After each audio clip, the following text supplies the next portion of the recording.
everyone, this is class 10th maths chapter 2 polynomials. In our previous chapter we have learnt new words. Lemma means theorem and algorithm means steps. So here division algorithm for polynomials. एक simple से division से जिसमें divisor, dividend, quotient and reminder होता है, इसकी help से हमने ये सारी चीज़ें समझी थी कि डिवीज़न कैसा होता है और जब अगर डिवीज़न में हमारे रिमाइंडर रिमेनिंग बचता है तो डिवाइज़र जो होता है वो डिविडेंड का फैक्टर नहीं होता है, नॉट द फैक्टर ऑफ 15। और इसके अपोजिट जब रिमाइंडर 0 बचता है तो फिर जो है डिवाइज़र डिविडेंड का फैक्टर होता है, जैसा कि यहाँ इस केस 2 दूसरे वाले डिवीजन में हो रहा है। फर्स्ट में डिवाइज़र जो है डिविडेंड का फैक्टर नहीं है एंड सेकंड केस में डिवाइज़र जो है डिविडेंड का फैक्टर है, राइट। और इसी चीज़ को हमने अपने एक डिवीजन फैक्ट में भी देखा था, जिसके अकॉर्डिंग होता है dividend is equal to divisor into question plus remainder. अगर ये सारी वैल्यूज़ हम इस डिवीजन फैक्ट में प्लेस करें और लेफ्ट हैंड साइड और राइट हैंड साइड को सॉल्व करें तो दोनों ही साइड्स हमारी इक्वल आएंगी और हमारा जो ये डिवीजन की सारी वैल्यूज़ हैं वो वेरीफाइड होती हैं। ये डिवीजन फैक्ट जो है वो एब्सोल्युटली वेरीफाइड होता है। अगर यही डिवीजन जो है इस डिवीजन फैक्ट में अगर हम इनकी जगह पे कोई हमारे पॉलिनोमियल्स ले लें, जैसे हमने डिवीजन के लिए 2 नंबर्स लिए थे, वैसे ही हम अगर 2 पॉलिनोमियल्स ले लें, आइदर वो 1 टर्म हो, 2 टर्म हो, 3 टर्म्स हो, कितनी भी टर्म्स के हो सकते हैं, और उनको हम डिवाइड करें तो क्या तब भी हमारा ये डिवीजन फैक्ट फॉलो होगा या नहीं होगा, हम ये चेक करते हैं। सो हमने एक पॉलिनोमियल लिया है px, यहाँ पे 3 टर्म्स हमें दिख रही हैं एंड gx जो डिवाइज़र है वो भी हमने ले लिया है जहाँ 2 टर्म्स हैं। अब डिवीज़न हम अपना देखते हैं। डिवीज़न हम सिंपल जैसे करते हैं, हमने प्रीवियस क्लास में सीखा है, मैं कुछ डायरेक्टली करने की कोशिश करती हूँ क्योंकि ये छोटा डिवीज़न है। हमें करना ये होता है कि डिवाइज़र में हम ऐसा क्या मल्टीप्लाई करें कि जो डिवाइज़र की फर्स्ट वाली टर्म होती है वो हमारे डिविडेंड के फर्स्ट टर्म के इक्वल हो जाए। तो यहाँ देखो x एंड 2x स्क्वायर है, सो अगर मैं 2x से मल्टीप्लाई करती हूँ हमारे डिवाइज़र को तो मेरे पास में बन जाएगा यहाँ पे 2x स्क्वायर प्लस 2 2 4x बनेगा। सब्ट्रैक्शन करना है, फर्स्ट टर्म को कैंसिल आउट करना है, बच गया मेरे पास में यहाँ -x एंड +1।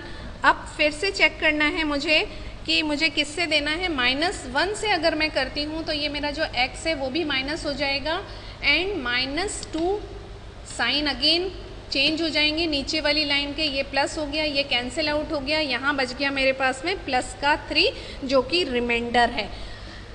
जब हमने इसे हमने डिवाइज़र कहा तो ये हमारा डिवाइज़र जो है वो उसे हम कह रहे हैं gx, तो मैं वही लिखती हूँ gx, और ये हमारा पॉलिनोमियल था px है जो हमारे पास में क्वेशेंट बचा, इसे हम डिनोट कर रहे हैं qx से, और रिमाइंडर जो हमारे पास में बचा वो rx, क्योंकि ये सारे पॉलिनोमियल्स इन वेरिएबल x है इसलिए हमने उस अल्फ़ाबेट के साथ में ब्रैकेट्स में x लिखा है। डिवीजन फैक्ट जो हमें ऑलरेडी पता है उसकी जगह हमने अपने पॉलिनोमियल्स का डिवीजन फैक्ट रख दिया, px equals to gx into qx plus rx। सारी वैल्यूज़ हम प्लेस करते हैं, पॉलिनोमियल तो जो हमारा है वो हमने एज इट इज़ प्लेस कर दिया है, gx x प्लस 2 ब्रैकेट में कर देते हैं क्योंकि पॉलिनोमियल है, एंड qx हमारे पास में आया है 2x minus 1 and then plus rx है 3। इसे सॉल्व कर लेते हैं जो बहुत सिंपल है, 2 ब्रैकेट्स हैं, फर्स्ट वाला जो है वो अदर ब्रैकेट्स के दोनों से मल्टीप्लाई होगा और सेकंड वाला जो नंबर है वो भी दोनों से ही मल्टीप्लाई होगा, लाइक दिस। ये हमें अपने प्रीवियस क्लासेस के से पता है कि हम कैसे मल्टीप्लाई करते हैं ब्रैकेट्स को, तो फटाफट से हम इनका आंसर लिख देते हैं। 2x square minus x plus 4x -2 and +3 as it is. इसको थोड़ा सा और सॉल्व कर लेते हैं कि 2x² + 3x, क्योंकि ये x और 4x प्लस का है और x माइनस का है, तो हमारे पास रिमेनिंग बचा +3x एंड +1 बचा, क्योंकि -2 एंड +3 है तो +1 बचा, और यही हमारा पॉलिनोमियल है। तो इस अकॉर्डिंग हमारे लेफ्ट हैंड साइड में भी पॉलिनोमियल ही है और राइट हैंड साइड में भी पॉलिनोमियल हो गया। तो अगेन ये हमारा जो डिवीजन फैक्ट फॉर पॉलिनोमियल्स है, ये भी हमारा क्या हो गया, वेरीफाइड हो गया। इसी कॉन्सेप्ट पे बेस्ड हम अपनी next and last exercise of this chapter करेंगे और डायरेक्टली ये कॉन्सेप्ट हम वहीं पे फॉलो करेंगे। So come to students, exercise 2.3 question 1, divide the polynomial px by the polynomial gx and find the quotient and remainder. 3 parts are here. I have taken second part of this question. Px is equal to x4 minus 3x² plus 4x plus 5 and gx equals to this. Directly हम divide करेंगे और check करेंगे, क्योंकि हमें पता है कि अगर डिवीजन हम करते हैं दो पॉलिनोमियल्स का और रिमाइंडर में अगर हमारे पास में कुछ रिमेनिंग बचता है, सो दैट मीन्स जो हमारा डिवाइज़र है वो फैक्टर नहीं है, और अगर हमारे पास रिमाइंडर में 0 बचता है रिमेनिंग, तो हमारा जो डिवाइज़र है वो फैक्टर है। सो स्टार्ट कर लेते हैं फटाफट से। हम यहाँ x² डिवीजन के हमें मेथड हमें पता है पॉलिनोमियल का, फिर भी आप मेरे साथ में इसे करेंगे। x4 + x² लाइक टर्म्स हम साथ में लिखते हैं, क्योंकि हमें कैलकुलेट भी करना होता है। यहाँ पे आप देखिए x² x और +1 यहाँ पे x² से हुआ तो एक x³ आ रहा है, क्योंकि x² और x² मल्टीप्लाई हुआ तो x4 आया, लेकिन x और x² हुआ तो x³ आ रहा है। अब मुझे इसे लिखने के लिए मैं थोड़ा सा अलग इसे लिख लेती हूँ, यहाँ पे x³ लिख लेती हूँ, क्योंकि बाद में मुझे इसे साथ में स्टार्टिंग में लिखना होगा, क्योंकि मुझे डिसेंडिंग ऑर्डर में मुझे अरेंज भी करना होता है इन टर्म्स को। ऑलवेज हम असेंडिंग में करते हैं, इसीलिए कभी कभी बोलते समय ऐसा हो जाता है कि हमें असेंडिंग ऑर्डर में अरेंज करना है, बट यहाँ एल्जेब्रिक एक्सप्रेशन में या पॉलिनोमियल्स में हम डिसेंडिंग ऑर्डर में अरेंज करते हैं। मीन्स जिसकी पावर, जिस टर्म में वेरिएबल की पावर ज़्यादा वो पहले और बाकी के बाद में।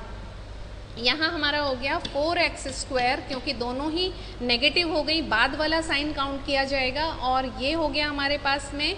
इस x³ को मुझे क्या करना है, पहले लिख लेना है यहाँ पे, क्यों कि इसके साथ का कोई और टर्म नहीं है, और इसे अब मैं नेक्स्ट वाले स्टेप में इसे कैलकुलेट करूँगी। तब तक के लिए मैं इसे फर्स्ट में लिखती हूँ x³ then x² and +4x मैंने ऊपर से कैरी किया। तो आपको कंफ्यूज नहीं होना है, साथ साथ में अरेंज भी करते जाना है इस चीज़ को। नेक्स्ट अब मैं करूँगी +x से करूँगी, क्योंकि यहाँ पे मेरे पास x² है और यहाँ x³ है, तो एक x कम पड़ रहा है, वो मैंने कर दिया।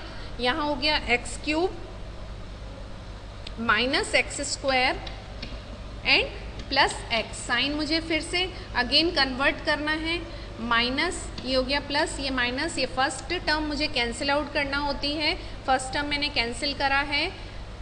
अब रिमेनिंग मेरे पास क्या बचा, -3x², क्योंकि एक प्लस का है एक माइनस का है तो सब्ट्रैक्शन होगा, और सब्ट्रैक्शन होके जो रिमेनिंग बचा है वो हमने लिखा है यहाँ पे 3x है, और ऊपर से हमने कैरी कर लिया है 5। बस अब यही हमारे पास बचा था, एंड -3 से हम करेंगे तो चेक कर लेते हैं। 3x² आया है, फिर +3x आया है एंड -3 आया है। बाकी सारे तो कैंसिल आउट हो रहे हैं, लेकिन लास्ट में मुझे कुछ ऐसा दिख रहा है, साइन चेंज कर देते हैं, प्लस और माइनस एंड यहाँ पे प्लस। तो फर्स्ट 2 टर्म्स तो कैंसिल आउट हो गई हैं, बट ये कैंसिल नहीं हो रही है, और +8 हमारे पास में एट द लास्ट रिमेनिंग बच रहा है रिमाइंडर। हमसे इस क्वेश्चन में यही पूछा गया था कि क्वोशिएंट एंड रिमाइंडर क्या है, तो ये जो है हमारा क्वोशिएंट हो गया, और ये हमारा जो रिमेनिंग बचा ये हमारा रिमाइंडर हो गया। मैंने डायरेक्टली अपने डिवीजन में ही लिख दिया है, पर students you all are in the class 10th and you have to write answer very properly, one line for the answer, that means quotient equals to this one and remainder equals to this, and this is the final answer. right? After this, come to the question 2. Check whether the first polynomial is a factor of the second polynomial by dividing the second polynomial by the first polynomial. तो simple है, language से देख के समझ में आ रहा है कि जो फर्स्ट वाला पॉलिनोमियल हमें दिया है वो हमारा डिवाइज़र है और सेकंड पॉलिनोमियल हमारा डिविडेंड है, और हमें वही डिवीजन करना है और बताना है कि वो फैक्टर है या नहीं। और ये बताने के लिए तो हमारे पास केवल एक ही तरीका है, रिमाइंडर से हम चेक कर सकते हैं। रिमाइंडर अगर 0 बचेगा तो वो फैक्टर हो जाएगा, और रिमाइंडर अगर 0 नहीं बचता है तो वो फैक्टर नहीं होगा। So let's check. अब तक डिवीजन मेथड आपको अच्छे तरीके से आ गया है, मैं डायरेक्टली कर रही हूँ, बट अगर आपको डायरेक्टली करने में प्रॉब्लम है तो आप मल्टीप्लिकेशन मेथड से कर सकते हैं कि हमारे डिवाइज़र में हम ऐसा क्या मल्टीप्लाई करें कि हम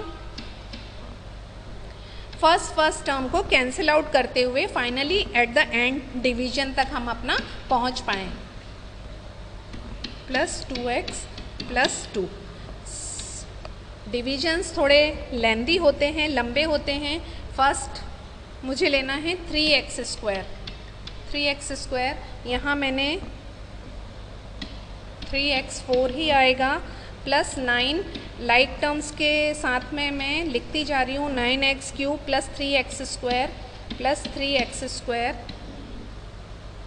साइन चेंज करना है, minus minus, first term cancel out हो गई, रिमेनिंग बचा मेरे पास -4x क्यूब, नेक्स्ट बचा -10x square plus 2x।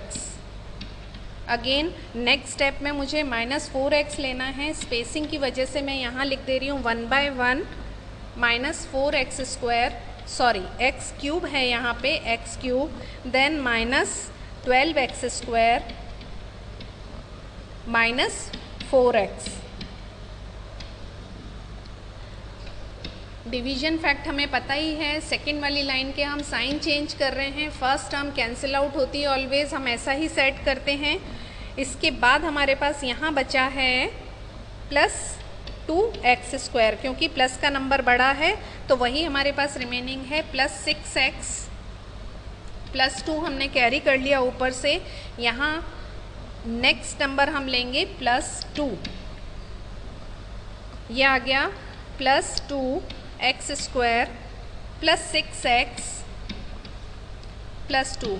Wow, exactly वही आ गया जिसके लिए मेरे पास रिमाइंडर कुछ नहीं बचने वाला है, सारे टर्म्स मेरे कैंसिल आउट हो गए हैं और सभी जगह रिमाइंडर आ गया है 0। और रिमाइंडर 0 आने का मतलब है कि जो मेरा डिवाइज़र है वो डिविडेंड का फैक्टर है। तो मैंने यस लिखा है शॉर्ट में, बट आपको पूरा एक लाइन में आंसर लिखना है, क्योंकि आपको पता है आपको आंसर लाइन लिखने के लिए हाफ मार्क मिल रहे हैं बोर्ड एग्ज़ाम में। Come to question 3। Obtain all other zeros of polynomial if two of its zeros 5/√3 and -5/√3. Students, this question is very important for the examination point of view, so please try to understand this question. हमें हमारा polynomial दिया हुआ है जिसमें कि power 4 है, और जब पावर 4 है हमें पता है तो इसके ज़ीरोज़ भी कितने हो जाएंगे, 4 हो जाएंगे, और उसमें से हमारे पास में 2 ज़ीरोज़ हमें दिए हुए हैं और वो ये हैं 2 ज़ीरोज़। तो बाकी हमारे पास जो रिमेनिंग बचे वो 2 ज़ीरोज़ बचे, और उन 2 ज़ीरोज़ को हमें फाइंड करना है। तो ये जो 2 ज़ीरोज़ हैं अगर हम इसे फैक्टर में कन्वर्ट करते हैं, x की वैल्यू हैं ये दोनों के दोनों, तो अगर फैक्टर में कन्वर्ट करते हैं तो वो क्या हो जाएंगे, x -5/3 अंडर रूट में एक ब्रैकेट में, और दूसरे ब्रैकेट में हमारे पास में हो जाएगा x + 5/3 अंडर रूट में। ये दोनों फैक्टर्स हो जाएंगे। किसके फैक्टर हो जाएंगे, पॉलिनोमियल के फैक्टर हो जाएंगे। इनको मल्टीप्लाई कर लेते हैं, ये बन रहा है a + b और a - b बन रहा है। तो फॉर्मूला है हमारे पास में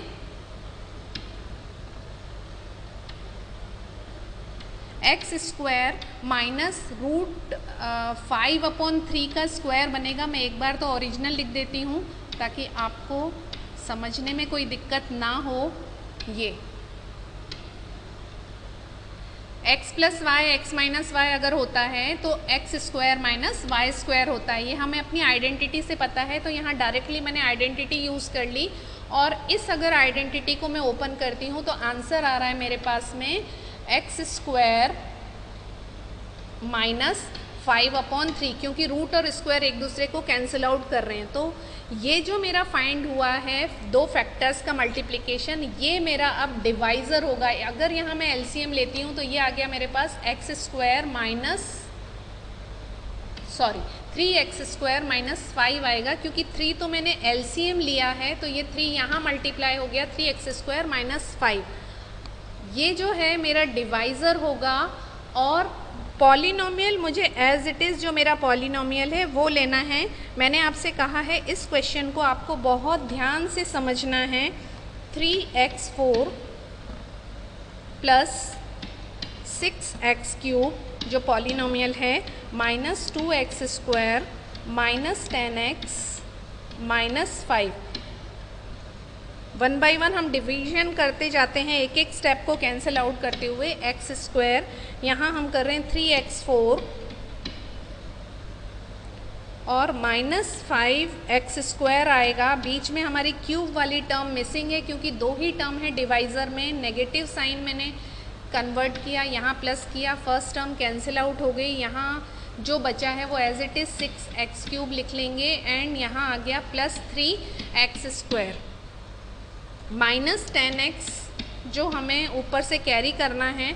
नेक्स्ट अगेन मैं कट करूँगी, प्लस 2x आ जाएगा जिससे मल्टीप्लाई करने से फर्स्ट वाली टर्म मेरी कैंसिल आउट हो रही है और आ गया यहाँ पे 6x³ minus 10x। Again same method, minus और प्लस, ये तो कैंसिल आउट हो गया, इसको मुझे एज इट इज़ लिखना है 3x स्क्वायर। यहाँ पे माइनस और प्लस में से ये दोनों भी कैंसिल आउट हो रहे हैं तो एक टर्म बची और एक मैं ऊपर से कैरी कर लूँगी माइनस 5। लास्ट अब मुझे प्लस 1 करने से सेम जो मेरा डिवाइज़र है वही आ रहा है 3x square minus 5। Sign change कर दिए मैंने, नेगेटिव एंड पॉजिटिव दोनों ही टर्म्स कैंसिल आउट हो गई एंड रिमाइंडर 0 बचा।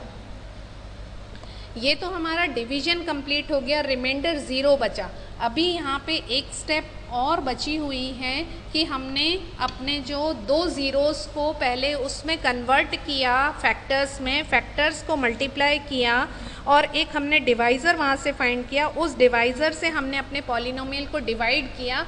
और अब जो हमारा क्वेश्चन था वो था x square plus 2x plus 1, ये हमारे पास क्वाड्रेटिक पॉलिनोमियल आया है। इसका मिडिल टर्म हम ब्रेक करेंगे और बहुत सिंपल सा है मिडिल टर्म, एक्स स्क्वायर, क्योंकि 1 और 1 है तो इसको मैं डायरेक्टली x प्लस x कर देती हूँ, प्लस 1 कॉमन अगर लेती हूँ तो x कॉमन आ गया, x प्लस 1 आ गया एंड प्लस 1 लिया तो x प्लस 1, ब्रैकेट वाला मुझे लेना है x प्लस 1 और x प्लस 1। ये मेरे पास अगेन दो फैक्टर्स आ गए, पहले मुझे दो फैक्टर मेरे पास थे और दो फैक्टर्स और आ गए, और इन दो फैक्टर्स की हेल्प से अगर मैं करती हूँ x प्लस 1 इक्वल्स टू 0 तो x की क्या वैल्यू आ गई, यहाँ पे -1 आ गई। दोनों ही सिचुएशन में x इक्वल्स टू -1 आ जाएगा। तो अब इस तरीके से मेरे पास ऑल 4 ज़ीरोज़ आ चुके हैं और मैं इसे एक सिस्टमेटिक तरीके से आंसर्स में लिख दूँगी कि therefore the zeros of the polynomial, zeros of the polynomial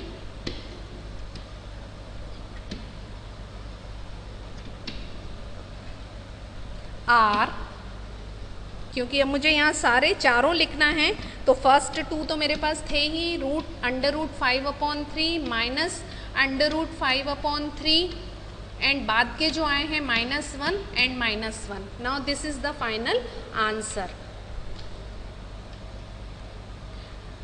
after this one more last question on dividing this by a polynomial gx. Question and remainder were this and this respectively, so find gx. ये practical example है जो हमारी remainder theorem है, जो हमारा division fact है उस division fact से हमें इसे सॉल्व करना है। डिवीजन फैक्ट पॉलिनोमियल्स के लिए हमारे पास में वही सेम है जो हम दो नंबर्स के लिए यूज़ करते हैं, वही हम पॉलिनोमियल्स के भी लिए भी यूज़ करते हैं। यहाँ हमें px दिया हुआ है, qx है, gx नहीं पता है और rx भी दिया हुआ है। सारी वैल्यूज़ हम प्लेस कर देते हैं और देखते हैं कि हमारे पास आंसर क्या आता है इस सिचुएशन का।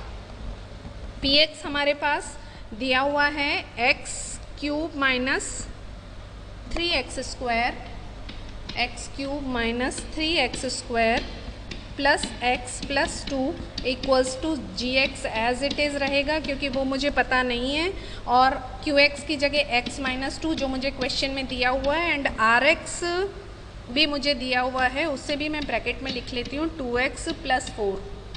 सारी वैल्यूज़ हमने प्लेस कर दी। अब थोड़ा सा इसमें एडिशन ऑल्ट्रेशन करते हैं। ये जो rx है इसे मैं लेफ्ट हैंड साइड शिफ्ट करती हूँ और कैलकुलेट करती हूँ। पहले as it is x cube minus 3x square plus x plus 2, ये माइनस साइन है तो यहाँ आके प्लस हो जाएगा, प्लस 2x और माइनस 4 हो गया gx, एंड जो qx है वो अभी हम एज इट इज़ रहने देते हैं। नेक्स्ट स्टेप में इसको कैलकुलेट करेंगे। ये 2x और ये x कैलकुलेट हो जाएगा, x क्यू के साथ कुछ नहीं है तो वो ऐसा ही रहेगा, 3x स्क्वायर भी एज इट इज़ ही रहेगा। ये हमारा बन गया प्लस 3x एंड 4 एंड 2, तो ये हो गया माइनस 2, और gx and into x minus 2। अब आप इजीली बता सकते हैं, एक तरफ तो मेरे पास में अपना एक पॉलिनोमियल है, gx के साथ में मल्टीप्लिकेशन में एक और हमारा पॉलिनोमियल है, तो ये जो पॉलिनोमियल है डेफिनेटली ये जब लेफ्ट हैंड साइड शिफ्ट होगा तो ये डिवीजन में जाएगा, क्योंकि gx के साथ में इसका क्या रिलेशन है, मल्टीप्लिकेशन का रिलेशन है, तो ये जब यहाँ आएगा तो ये डिवीजन में आएगा। तो एक बार मैं आपको लिखकर बता देती हूँ एंड फिर हम डिवीजन करते हैं अपना। डिवीजन तो जैसा हम दो पॉलिनोमियल्स का डिवीजन कर रहे हैं एज इट इज़ हम वैसा ही करेंगे। ये ऐसे डिनोमिनेटर में शिफ्ट हो जाएगा x minus 2 and equals to gx, और जब हम ये डिवीजन कर लेंगे तो हमें gx की वैल्यू फाइंड हो जाएगी। तो फटाफट से अपना डिवीजन कर लेते हैं हम। वहाँ पे हमारा डिवाइज़र जो है वो x माइनस 2 था और पॉलिनोमियल था हमारा x cube minus 3x square plus 3x minus 2। First हम ले लेंगे x स्क्वायर से मल्टीप्लाई करते हैं तो फर्स्ट टर्म हमारी कैंसिल आउट हो जाएगी इसकी वजह से, माइनस 2x स्क्वायर। इन क्वेश्चंस को करने के लिए आपको जो पॉलिनोमियल्स का डिवीज़न है वो बहुत ज़्यादा ध्यान से करना है, क्योंकि नेगेटिव पॉजिटिव की ज़रा से भी चेंजेस होने से हमारे पूरे डिवीज़न का आंसर रॉन्ग आ जाता है। तो इस चीज़ की आपको बहुत ज़्यादा अच्छे से प्रैक्टिस करना है। नेक्स्ट हमने कैंसिल आउट करने के लिए माइनस x ले लिया, फिर से साइंस चेंज करेंगे, प्लस माइनस ये कैंसिल आउट हो गया और यहाँ बचा x माइनस 2, ऊपर से हमने कैरी किया, अब तो वन टाइम चला गया ये x माइनस 2, साइन चेंज करें, माइनस प्लस दोनों कैंसिल आउट हो गए, 0 बचा। तो आंसर हमारा क्या हो गया, आंसर gx इक्वल्स टू जो हमारा क्वेश्चन है वही हमारा आंसर हो गया, x square minus x plus 1। So this is all about exercise 2.3 and this is end of this chapter 2 polynomials. As a homework, other parts of this exercise you have to solve as a homework in your maths notebook.